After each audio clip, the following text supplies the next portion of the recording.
Hola chicos, bueno, en este video vamos a desarrollar un último ejercicio de la sección 15.6 que es integrales de superficie, ¿sí? Vamos a hacer un ejercicio de aplicación que es el ejercicio 24, cuya consigna es la siguiente. Determine el flujo de F igual a X por Y más Y por J más Z por K, o sea, estamos teniendo un campo vectorial, fuera del cubo unitario definido por X entre 0 y 1, la Y entre 0 y 1 y Z entre 0 y 1. Vea la figura, ¿no? Acá tenemos la figurita del libro. Recurra al hecho de que el flujo fuera del cubo es la suma de los flujos fuera de los lados. Bien, vamos a proceder a la resolución.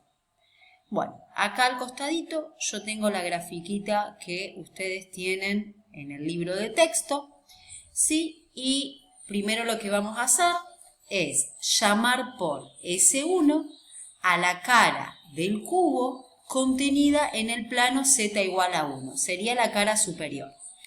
S2 es la cara de atrás, una de las caras laterales de atrás, es la cara del cubo contenida en el plano X igual a 0. S3 es la cara del cubo contenida en el plano Y igual a 1. Yo fui llamando de esta manera a las caras del cubo por los normales que estoy teniendo, ¿no? Entonces, en base a eso, fui llamando con los mismos subíndices. S3 es la cara del cubo contenida en el plano Y igual a 1. S4 es la cara del cubo contenida en el plano Z igual a 0, ¿sí? Sería la tapa de abajo. S5 es la cara del cubo contenida en el plano X igual a 1, ¿sí? Sería la cara de adelante.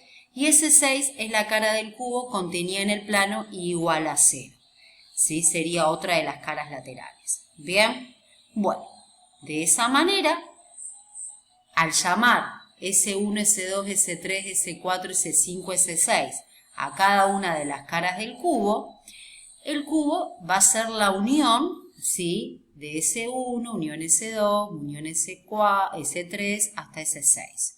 De esa manera, lo que podemos hacer es usar de que el flujo fuera del cubo es la suma de los flujos fuera de los lados, que son S1, S2, ¿sí?, y así sucesivamente, ¿no? ¿Sí? Cuando hablamos fuera de los lados sería fuera de las caras, ¿bien? Entonces, de esa manera, como S es la unión de S1, S2 hasta S6, en donde estas superficies solo se cortan en las fronteras, ¿sí?, tienen puntos en común solo en las fronteras, entonces el flujo, que es la integral sobre S de F por N diferencial de S, se va a poder escribir como la suma de los flujos de F fuera de cada una de las caras del cubo, ¿bien? ¿Qué vamos a hacer ahora? Fíjense que lo que voy a necesitar es hallar los normales de cada una de las caras, ¿sí? Entonces, una vez que conozcamos los normales a cada una de las caras, vamos a efectuar el producto, ¿sí? Y vamos a ver sobre cada una de las caras a qué es igual el campo vectorial F por el normal a la superficie. Recordemos que es el normal exterior, es el normal que apunta hacia afuera. Bien, entonces, el N1 es igual a K, el N2 es igual a menos I, el N3 es igual a J, el N4 es igual a menos K, el N5 es igual a I y N6 es igual a menos J. Entonces, de esta manera, ¿sí?, esto lo vemos desde el punto de vista gráfico, como las caras están contenidas en planos paralelos a los planos coordenados, ¿sí? Bien, como les acababa de decir, es fácil darse cuenta de cuáles son los normales a cada una de las caras del cubo, ya que esas caras están contenidas en planos que están contenidas en los planos coordenados o en planos paralelos a los planos coordenados. Bien, bueno, de esta manera, una vez que tenemos los normales a cada una de las caras del cubo, entonces F por N1 me va a dar Z. Recordemos que el campo vectorial F era X por Y más Y por J más Z por K.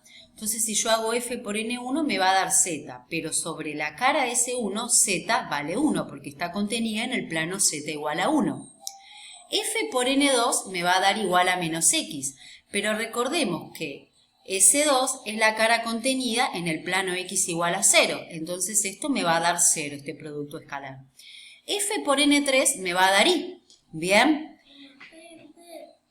Bien, F por n3 me va a dar igual a y, donde la y vale 1 porque ese 3 es la cara contenida en el plano igual a 1. F por n4 me va a dar igual a menos z, y como ese 4 es la cara contenida en el plano z igual a 0, este producto escalar me va a dar igual a 0. F por n5 me va a dar igual a x, pero ese 5 es la cara contenida en el plano x igual a 1. Entonces este producto escalar me va a dar igual a 1. F por n6 me va a dar igual a menos y, pero ese 6 es la cara contenida en el plano igual a 0. Por eso este producto escalar me va a dar 0. Por tanto, de 1, en 1 habíamos dicho que el flujo de f fuera de S era la suma de los flujos de f fuera de cada una de las caras del cubo. Entonces, ¿sí? Como algunos de estos productos escalares me dan 0, esos flujos van a desaparecer, ¿sí? De manera que el flujo de f fuera de S se va a reducir a la integral sobre S1 de 1 diferencial S, más la integral sobre S3 de 1 diferencial de S, más la integral sobre S5 de 1 diferencial de S. Nosotros sabemos que cuando tenemos una integral de superficie cuya función de integración es 1 diferencial de S, eso nos da el área de la superficie en cuestión. Entonces esto nos va a dar el área de S1 más el área de S3 más el área de S5.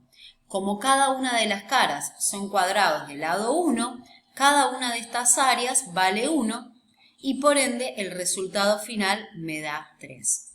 Bueno chicos, espero que hayan entendido. Cualquier cosita nos vemos en el foro.